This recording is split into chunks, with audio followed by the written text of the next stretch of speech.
I'm really excited about this webcast. We've been wanting to do it for a while, and again, really excited. We've got a couple guests. My name is Rob Messmer.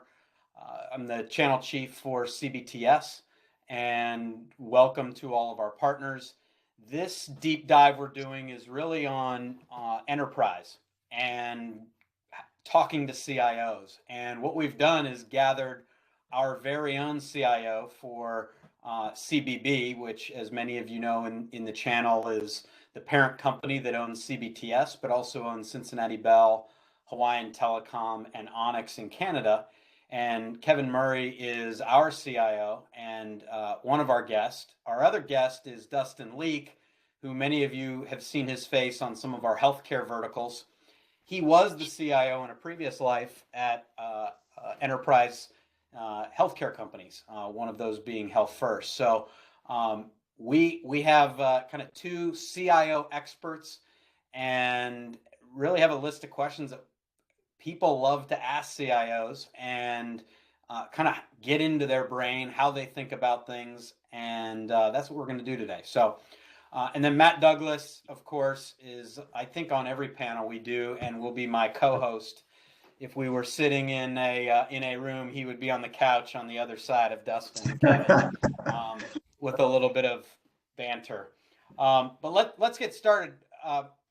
Kevin and Dustin, starting with Kevin, tell us a little bit about your background and experience in technology, and then as the CIO.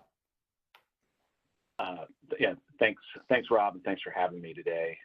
Just a little bit about my background. I've been with Cincinnati Bell for, I can't believe it, but almost 20 years. The last 9 or 10, I've been in the CIO role. Before that, I had roles in the back office supporting our ERP systems. And for a while, if you remember, we were in the wireless business, Cincinnati Bell Wireless. I oversaw the IT stack for that subsidiary before getting promoted.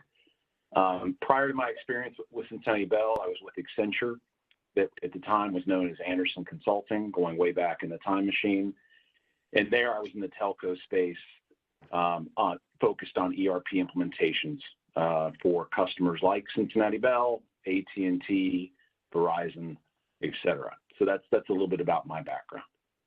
Okay, and just for the audience that may be joined in a little late, CBB, currently publicly traded, going private, but talk about the brands for which you have technology decision-making over. Sure. So Cincinnati Bell is divided, CBB is divided into two distinct segments.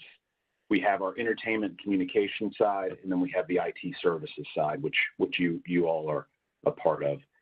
On the entertainment communication side, we have our Cincinnati franchise that's high-speed internet, cable, phone service, the traditional kind of phone company with the TV offering, now.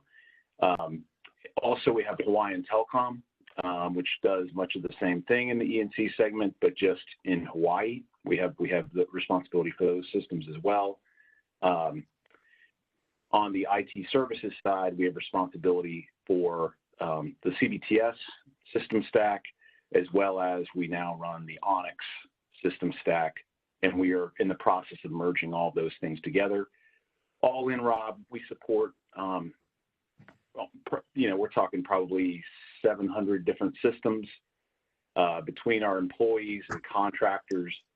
We are over 400, and we're really located all over the world. We have operations in Cincinnati and Hawaii, obviously, but we also have large operations in the Philippines and in India.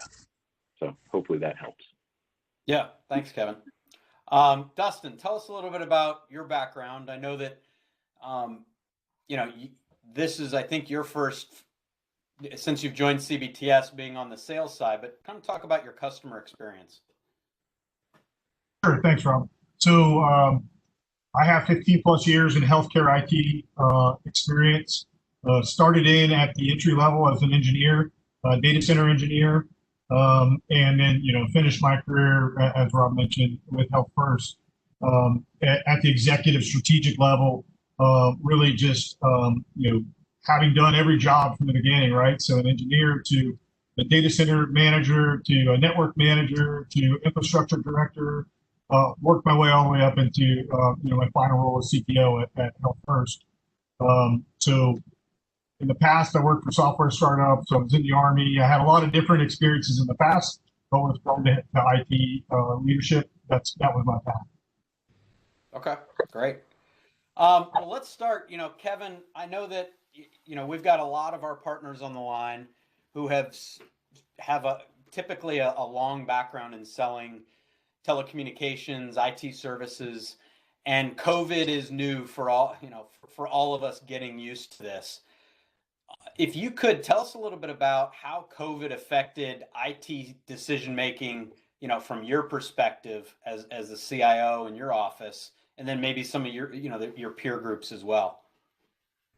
Yeah, sure. So if you all think back to, call it early February, we had our first series of meetings around what are we going to do if this situation escalates and continues to worsen. And then that leads us into right around the middle of March, when most of the at least the Midwest kind of shut down and went to a work from home model. So over that 6-week period, my team scrambled to make sure we had everything we were going to need to support thousands of people working from home, and all of those vendor partners that I mentioned as well that are in India, the Philippines, our call centers. Like, how are we going to make this shift?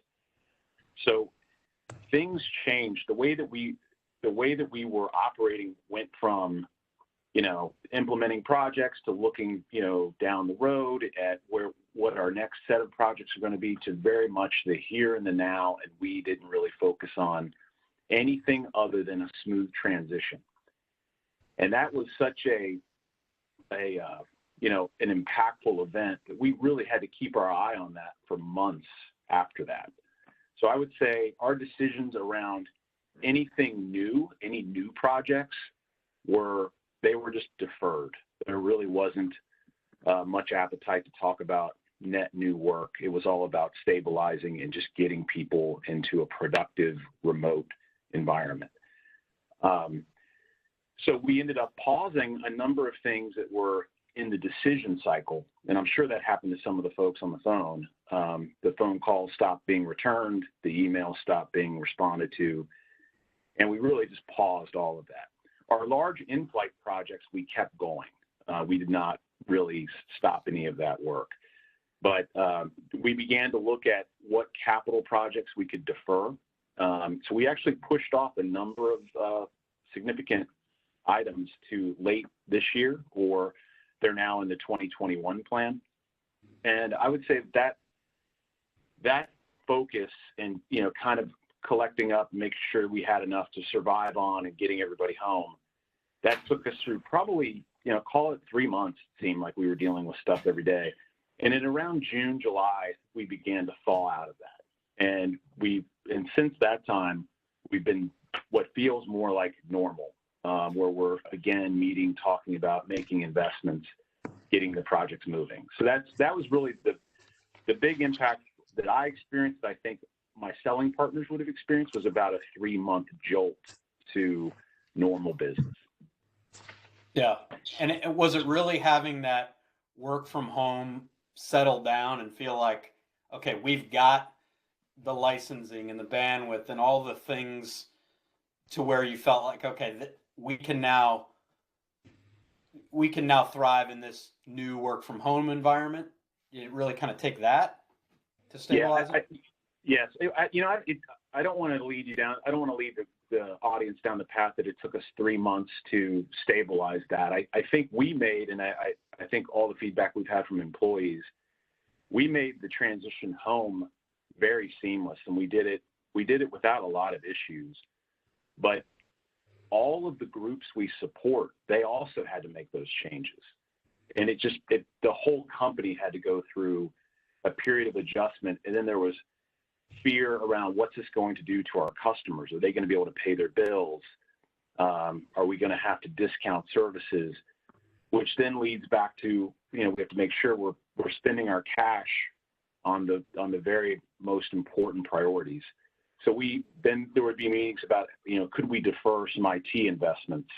Could we, reduce costs? So we went through a period of just getting everybody home was one thing, but the uncertainty around the business environment, that took a while to kind of burn through. The government stepped in, obviously, with multiple stimulus packages. But yeah, so it was both the internal mechanism of getting people home, plus the macro environment and what was going to happen to the to the company in total, is that we were all kind of dealing with. But then once we got through it, it feels pretty normal now, I would say. So what, I'm curious, we've got sellers on the line that were probably, their emails weren't being responded to or calls not being returned, or, right, they were on the other end of that where one of their customers was looking to, how do I get folks to work from home? And they were calling on some of our partners to answer that.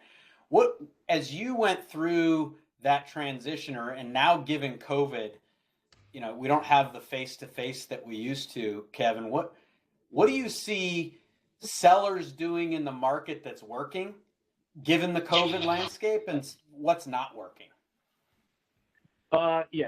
Great question. I commented in an internal meeting that I believe you were a part of a month or so ago, that the sales cycle now, if I, at least in my instance, the sales cycle before was, we had a problem, we brought in multiple vendors, there was usually, there'd be a presentation, there may be a lunch or a dinner involved, there'd be a series of follow-up meetings, there were whiteboard sessions, there was kind of more of a ease into it type of approach to collect up quotes and solutions.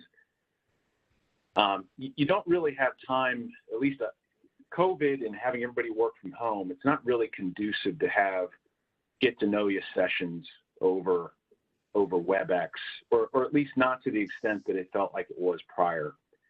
And there are several tools that are out there that attempt to frame up what it would be like to be able to do a virtual whiteboard, but they're really not a good substitution for being in a room and having somebody draw, well, this system talks to this system, which talks to this gear. So I'd say the most significant change I've experienced and that I've appreciated is the get to know you periods have been condensed, and the strong partners and solution providers that we work with, they're bringing on the subject matter experts earlier in the conversation. So they're bringing the competence on the particular issue we're trying to solve. They're bringing it in almost right away, because you don't have a lot of time, and it's frustrating to say the same thing again and again into a remote WebEx, as opposed to even, it's frustrating in person, but it's I'd say bringing in experts earlier, the solution engineers, the people that don't necessarily require you out to whiteboard everything because their experiences are deeper. They kind of know what you're saying because they've lived it. So that's, at least in a couple cases, we've awarded work to partners, and in both scenarios, they had excellent people involved from day one on the particular problem we were trying to solve.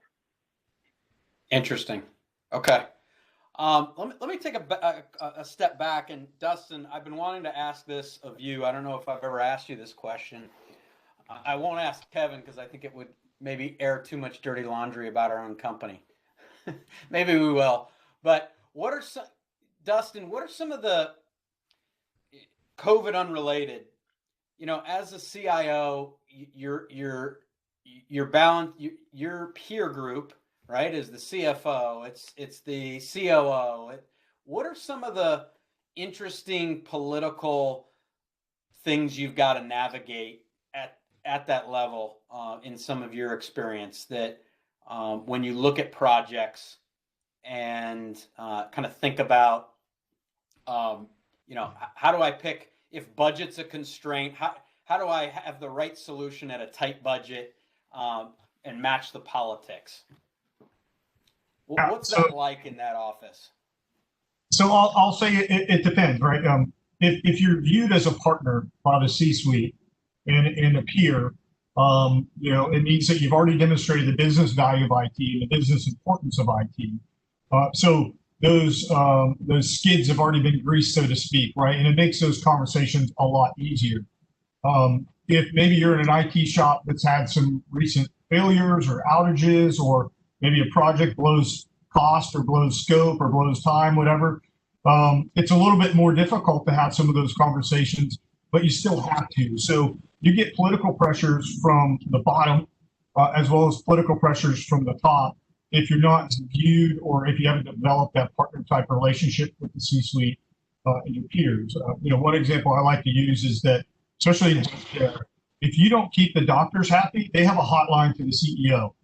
And the last thing you want is that communication coming down from the CEO because it trickles all the way through the organization, and sometimes causes you to make some short-sighted decisions just to save face or cover the situation in the way that would appease the stakeholders. So I would say, managing politics, I've worked in both types of places. It's much more fun when you're viewed as a partner and the business understands how IT helps the business in its objectives versus if they don't have an understanding you really struggle to make those good decisions and move quickly. So that's how I'd answer that one. Rob, I've got a related question to that, if you don't mind. Yeah, go for it. How much, if we get brought in and hopefully we're the experts on a particular solution or subject, how much does a C-suite look for help in selling that value proposition of a solution to their peers or to the board of directors? Because I see that sometimes when we're talking to a director level, or we're helping them sell that solution up. But what about even at the C-suite as a vendor? Do you look to them to help kind of fill out that value proposition and story? Does that make sense? What I'm asking? It does, and so what I'll say, and I'm sure Kevin's got an answer too. What I'll say is, to me, that's the difference between partnership and somebody who's just selling me stuff, right? So if you could, number one, the best thing you can do for me is prove that you know my business before you start asking me anything, right? And number two, that knowledge of the business should help you present business case value to me during the sales cycle, because ultimately I'm going to go sit in front of the board of directors and board of trustees and have to sell the business value. So I have to connect this technology to a business outcome. And sure, C-level, CIO, CTO, we can do that all day long, but it's an extra cycle. So if somebody were to bring to me, hey, here's a technology solution. We've seen on the internet what your objectives are to reduce patient length of stay or increase revenue or whatever it might be. We've seen that you want to do that, or you have this community objective. Here's how you can map the technology to that specific business objective. You've just made my job easier and become more of a partner to me than just somebody who's trying to sell me stuff. Interesting. Kevin, anything to add to that, or? Yeah, I think it goes back to Dustin's prior comment too around if the CIO has a solid partnership with the other C-suite members, if the CIO brings forth an investment and says, hey, we need to make this investment, we can drive all kinds of change throughout the company, and you're seen as a partner, you're not going to get a ton of resistance. So when you come forth with a second set that says, here's a bunch of objective data that we've collected around our usage or our costs or waste or manual time spent doing things, it just really helps seal the deal. And we've had business value proposition exercises done a number of times over the last 3 or 4 years. And the ones that we have to watch for are the ones that paint like this super rosy picture of, oh, we can cut your costs. We can, if we just did more projects like that, we would have effectively no employees and no costs. And So those that are so rosy, you can those are an alarm bell for me too on the vendor, because I like a vendor who will tell me kind of what our flaws are, what their flaws are, what their solution will truly solve, what it won't solve. Let's talk about all of those things and then measure it conservatively. And then if we all agree, hey, we can make these metrics, if you've got a good relationship, and then in particular, if the vendor has been successful for the company before, those conversations go they go a whole lot smoother. That would be my only other comment.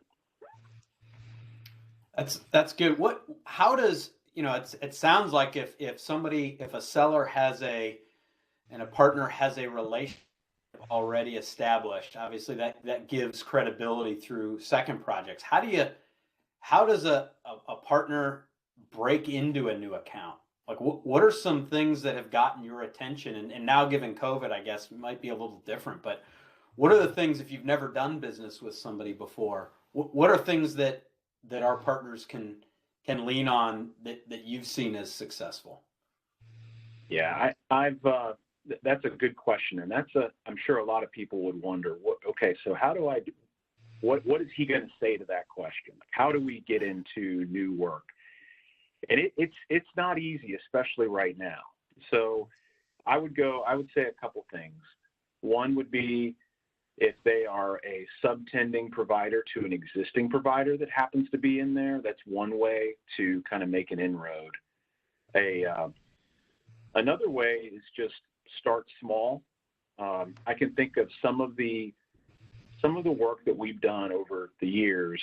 When I think back to the very first engagement we did with that vendor, it was really, really small. It was one or two people even, and yet it will grow. And then, I think another thing is be willing to do, the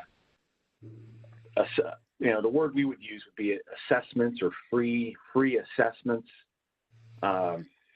Maybe doing more investment in the beginning, as any good business development manager would tell you, will pay off over time. But there are some providers that want to charge for the assessment work, and I understand why, but that sometimes is a barrier to even interfacing with them, because oftentimes there is no money sitting around to do that kind of thing. So a way to do that would be to say, hey, I can give you 2 smart people for 3 weeks, and they're only going to work on your problem, and they're going to propose something at the end of that. They can't be here forever, and eventually you'll have to pay for them. But that would be one way. But it's tough right now. I don't want to sugarcoat that. But those are at least a couple things that come to my mind. Yeah, Dustin, any thoughts from your experience? Yeah, so I agree with Kevin. I think one of the things that I would add to what Kevin is saying, was there's a lot of desire to get in and talk to the CIO and the CTO. I think this conversation is a great one, right, to help with it. But understanding the role that the CIO and CTO plays is very important, so that when you do get that meeting, you're not, I don't want to say wasting our time, but in my role as CTO, I didn't really care whether it was one storage vendor or another one or another. I'm going with the recommendations of my staff. What I care about is, does it meet our business solution, and does it come in at the budget that's proposed, and will they be there in 3 or 5 years, so that they are a partner manufacturer or a partner company. So what I would say is, if you do get that time, well, first off, earn the time through the leadership ranks, right? If it's a network product, meet with the networking team or the telecom manager, demonstrate to them that the speeds and feeds are what they are looking for, and they will gladly sponsor you up. But when you do get that time, like going back to the comment I made before, if and I know we're going to kind of hit on this a little bit later, but if you don't demonstrate that you've done your due diligence about my organization, and that you know some of the things that are publicly available about us, and you spend your time asking me, how many beds does my hospital have? What's CBTS's revenue, or what's this, what's that? It's going to be a very short conversation with me, and I may end up asking you to go do your homework before we meet again. Yeah, that's I think something that we see our partners do a really good job of typically is really understanding their client's business. And when they go in, they're very prepared, which I've seen from our end work a lot better. I've also seen actually a lot of requests for references earlier in the process to establish credibility. What's your take on that side? My guess is at some point on a big project, you're calling references. When a CTO or CIO actually does do that, does that call, typically the sales teams, because I'm on that side of it, everything's wondering, how did the call go? Is there some double secret handshake between the CIOs and a thumb, kind of one of these? How do those conversations look, and what really gets discussed in those? So I'll answer first and let Kevin go. But so first off, if you put a logo on your slide, you can bet that person you're presenting to knows somebody at that other organization, and that call has already happened following the meeting. Hey, we just had so right. So the first thing I'll say is make sure you can speak and that you have good relationships with all the customer logos you put on your slide. But secondarily, I would add just that we do talk even after the fact. References for me were always dependent upon the opportunity for that project to fail and cost me my job. So if it were a smaller, hey, we really want to try out this Palo Alto firewall kind of thing, I'm not really checking references. But if you're talking about putting all of my telephones in the cloud, I'm calling a bunch of people at my level to make sure I understand what the implementation experience was, the level of experience of the partner that we're working with, and that the outcomes were realized from the beginning of the project. And I'll add to that because I feel the same way. We have reference calls on large investments that could cost us our jobs. That's usually one of the boxes I would check when you're going to have those kinds of things. And I'm glad you brought it up, Rob, because in addition to seeing, in today's COVID environment, having the competence and the subject matter area experts kind of brought in much earlier, references are coming up sooner as well. So that's something I've seen, and it actually leads to an expedited decision cycle, which is a good thing, I think, for everybody. But to answer your question, is there a secret CIO to CIO conversation that occurs? I've been on a lot of those calls where the vendor will make the introduction and they're nervous and they say, okay, I'm going to hang up now and let you talk. And I always wonder, did they really hang up? But we basically get right to the punchline, which was on any project, there are problems, any project of any size. And especially the more complicated the project, typically the bigger the problem. I like to evaluate vendors and partners on how do they deal with adversity? Are they a partner to their clients? Meaning, hey, they get in there and they figure, oh, something's much more complicated than we thought it was, or we underestimated X. But we should have caught this, so we're not going to issue a change order. We're going to own it, but we want to point out that we're putting some extra resource on this just to make sure it gets back on track. Or are they saying, hey, we just found this, and we're going to need to make a change order that's going to significantly raise the cost of the project. So we like to talk. I like to talk about what happened during the period of adversity. And that's not to say that the vendor's estimates are always going to be perfect, because they're not. And sometimes clients don't exactly share just how complicated their environments are. So I always try to figure out how much of it was preventable by the vendor and how much of it just kind of happened to them, because both things happen. And how did they handle each one of those scenarios? Those are usually the kind of conversations we have. Plus, we always have the basic table stakes. Did what they say during the sales cycle match what they did during delivery? Those kinds of it's a 1-2 punch to me. I got a question, Rob. I got a question about that because this happened to me on a sales call just a couple days ago, where the folks said, "All right, you guys on sales, you just did a great job presenting, but you're salespeople. How do we know you're actually going to deliver? Because we don't have those relationships, those meetings like you talked about, Kevin. How are you guys as a C-level? What kind of information do you want to get to prove that it isn't just slick salespeople that this company looks like they can deliver?" Yeah, great question. So it's very, very similar to the last conversation we had. In those cases, I've dealt with plenty of what we call pursuit teams, which are people that are very good presenters. They're very eloquent on how they describe what they're going to do for us. But I know the moment that I sign the deal, that man or woman, they've moved on to the next pursuit, and there's some kind of implementation team that's coming behind them to actually back the words that they said. Mm-hmm. So that's where the references come back.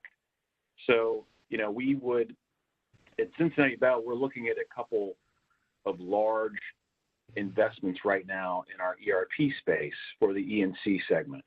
And we're talking about, projects that are measured in probably years and many millions of dollars.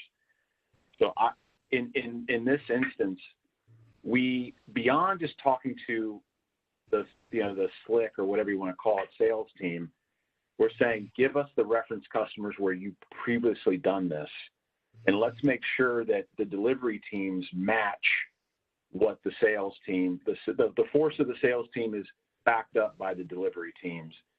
And they should be, and I think with CBTS, we have a very strong track record that I'm sure we do those kinds of things all the time, but that is my answer to that. We've actually started getting to the point where on some of these bigger opportunities, we're bringing the leaders of those delivery teams, right? The project management, the day two support, bringing them into the presentation and letting them meet the folks and understand that there's an organization just behind us. So, yeah. Yeah, and I'll add, Kevin said it a little bit earlier, but based on where we're at with COVID, but the sooner you can get your smart people with my smart people, that's where we're really flushing out whether this thing is vaporware or whether it's a sales slick or whether it's a real thing. So I would try and get that done up front. You're right, Matt. That's exactly what CBTS does now. Dustin, you brought up something earlier that I wanted to dig into a little bit. You talked about, don't, as a seller, don't be afraid to start. Don't feel like you have to start with the CIO. If you're vetting out the solution or working with, say, your network team at the hospital system, and then developing that proposal and fit and making sure that it's the right solution. I think one of the things sellers get concerned about is, am I aligned at the right level, and how much does the CIO, CTO trust their team's recommendation? What's that like when you've got a team, maybe you've empowered them with decision making, and they bring you a solution that you don't agree with, or do agree with? Like, what are some of those dynamics that, as a leader in IT, you're having to balance the empowerment you're giving to your team? Obviously, if they bring you something you don't go with, they might not be on board with whatever you say. So what do some of those dynamics look like as you manage down into the organization? Yeah, so I think that's a good question. First off, let me say that, trying to access the CIO and CTO level and sell down rarely ever works, right? Rarely ever does Kevin or myself go tell our people, go buy ABC product. Right. So you're right. We delegate down through our leadership levels. We expect them to, as we communicate business requirements or solutions or objectives, we expect them to go vet the different products or services or offerings that can match those. One thing I'll tell you, I made the mistake once in my career and never made it again, and that was saying, I'll go with whatever you guys tell me, because I did have a situation where I disagreed. I couldn't see how it mapped to business objectives. I could see it was really cool, I could see it was the latest and greatest. I get all that, but when it comes to solving the business objective, I thought it fell short, and I had to push back and say, now we're going back to the drawing board. So from that, what I learned was two things. One is, to the extent that you can, align yourself with an agent, right? So an agent represents the extension of me, right? So just based on the way that agents work, they're going to bring you solutions that meet your business objectives, right? Because otherwise, or that's how they get paid, right? So that's one piece that's very helpful in kind of helping that. The other part is, don't delegate the authority for the decision to your teams. Instead, just say, look, I want you to bring me 2 or 3 solutions that solve this business problem. And then let's sit down as a group and let's decide which one best meets the budgetary goals, the business objectives, or whatever it might be.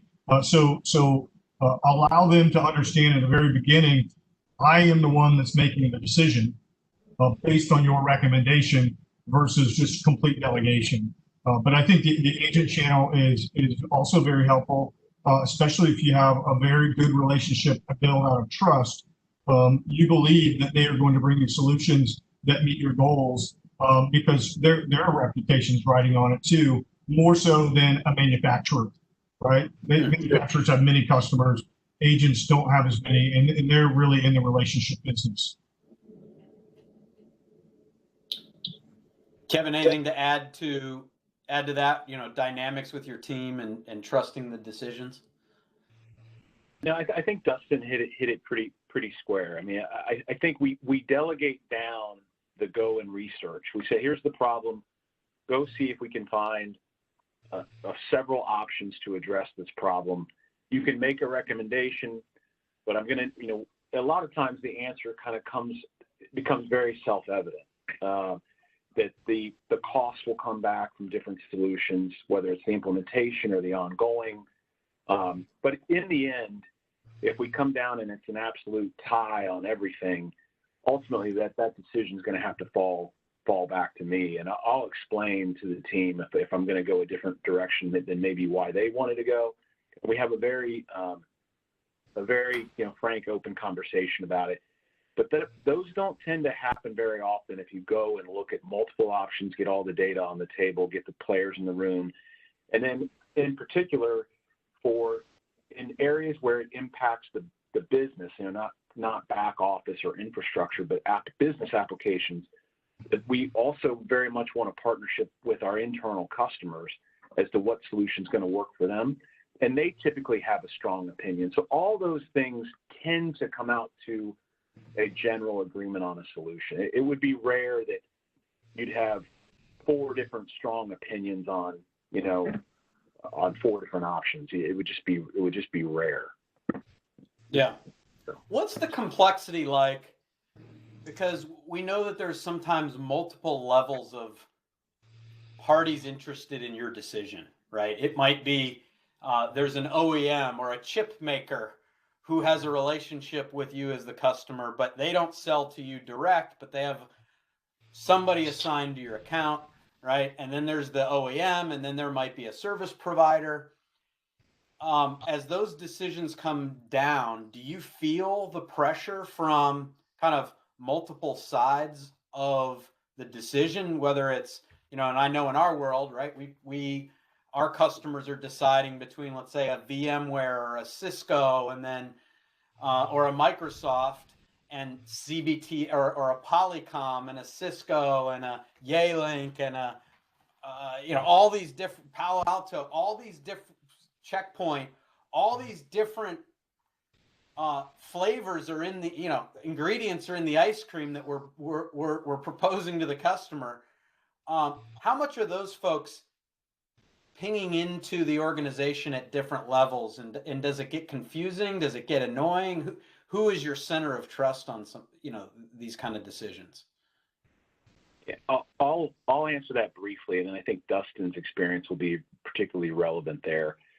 I can say this: that typically, if I'm buying something, if I'm buying a solution, and I'm dealing with a vendor who's selling that solution, and they may be repping another third party, if they begin to go into the business without our permission, that I would constitute as annoying. Like, don't do that. Like, don't do that. You may think, well, I'm just going to call somebody in procurement and put in a word for this solution and tell them, like, maybe badmouth the other solutions, or I'm going to call a VP that I know in another area of the business. All that back channeling looks I don't want to say dishonest. It just looks kind of underhanded. I don't, there's just not, just deal with your direct team as best you can. I'm sure there are certain circumstances where you feel so compelled that you need to go over their head, but be very careful about that. That would be kind of how I would couch that. But normally we have to make the right decision on the end product.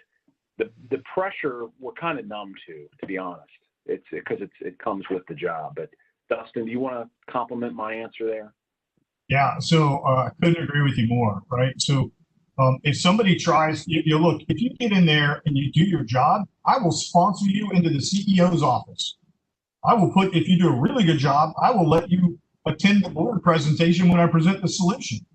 But if you start jumping over my head because you feel like things aren't going fast enough, or you're not sure about our internal processes and where it's going to shake out, I'll say there's two things. That's happened to me a couple times.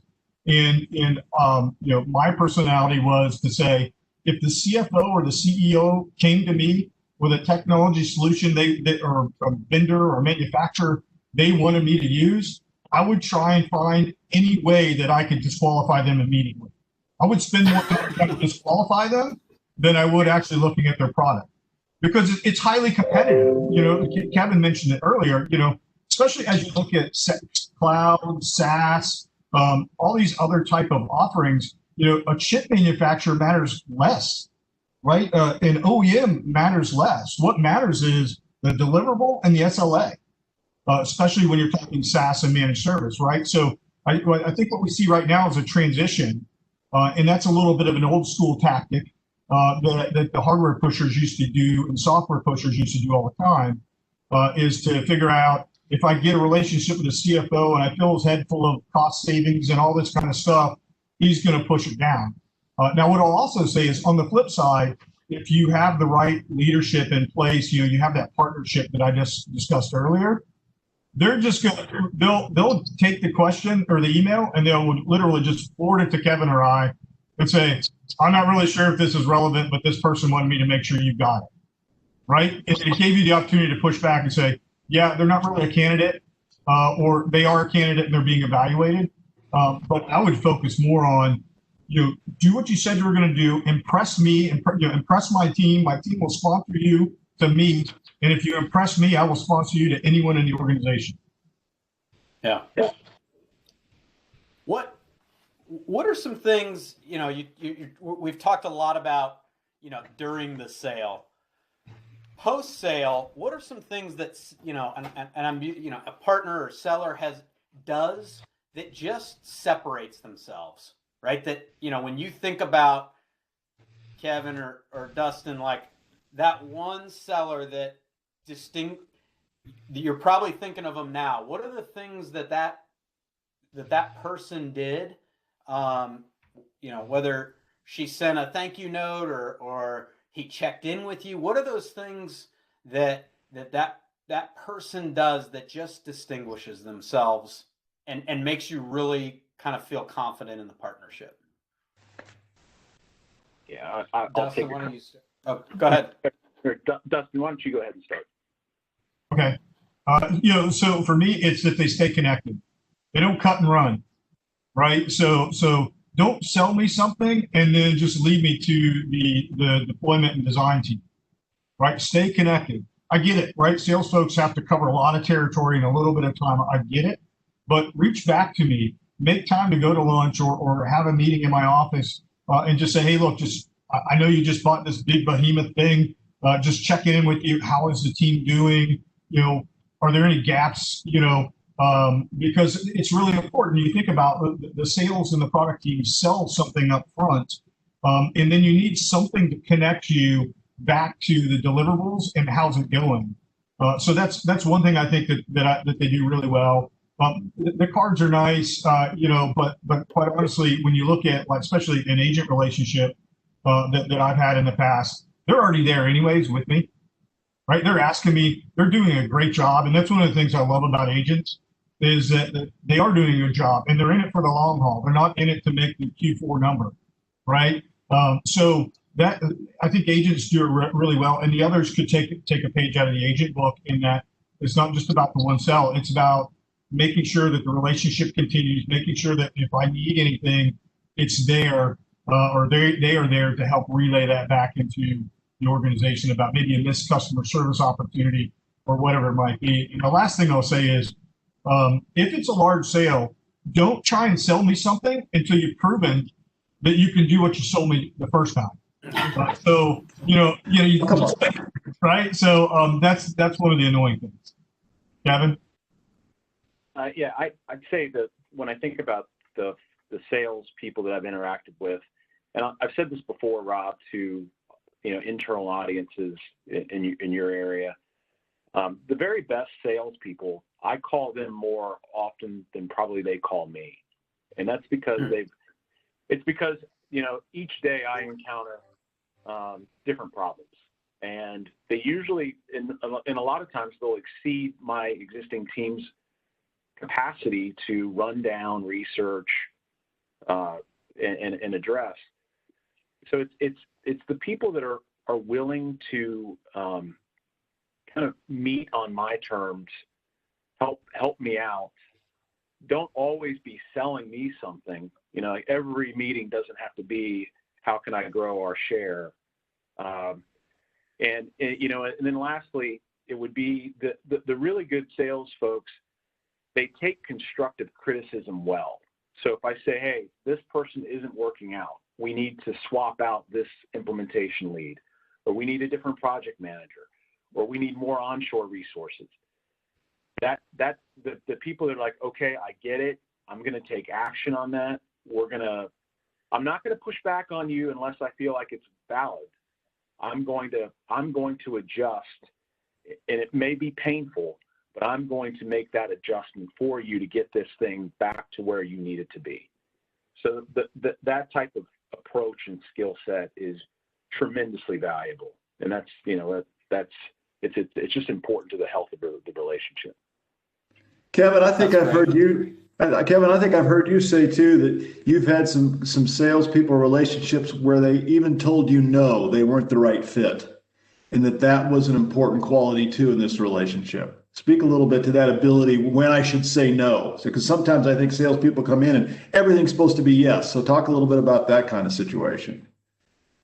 I mean, you're ultimately avoiding a pain. You either say no now, or you say I should have told you no later, and it's a lot easier to take care of it now, because if you lead people down the path of, oh, we can do that, we can do anything, we can save you all this money, we'll do it in half the time as the other vendor. If you begin to really overpromise, you're setting yourself up, and then at the same time you're making the buyer look poor for having selected you. So you're actually doing damage to yourself and your relationship. So when I like a vendor who is, I'll call it, extremely honest, that likes to talk about the hard parts of the project, not the easy parts, but they say, okay, well, today we're going to talk about, conversion. Conversion of systems is always hairy, but we're going to talk about the typical problems you have with conversion, and we're going to bring this type of expertise to that. And we're going to talk about how you should approach it and what you should and should not do in order to be successful. So let's have some of that last mile conversation in the sales process to make sure we have the more complicated scenarios covered. And that is a quality of a good salesperson, as opposed to just simply saying, I'm going to, yes, we can do it all, because people know that you're probably stretching the truth at that point. I mean, that's the way I'd sum that up. And what I would add to what Kevin's saying is this concept of the customer is not always right. And it's a delicate conversation that you have to have, but you have to be willing to have the conversation. If I'm asking you to do something that you think is going to shoot myself in the foot, you have to be honest and willing to say, hey, I hear what you're asking. Let's talk a little bit more about that so I can understand that. Because with past customers who have asked us to do that type of thing, we haven't been successful. And I would add the other part of this is, Kevin and I'll speak for both of us. We're pretty nice guys.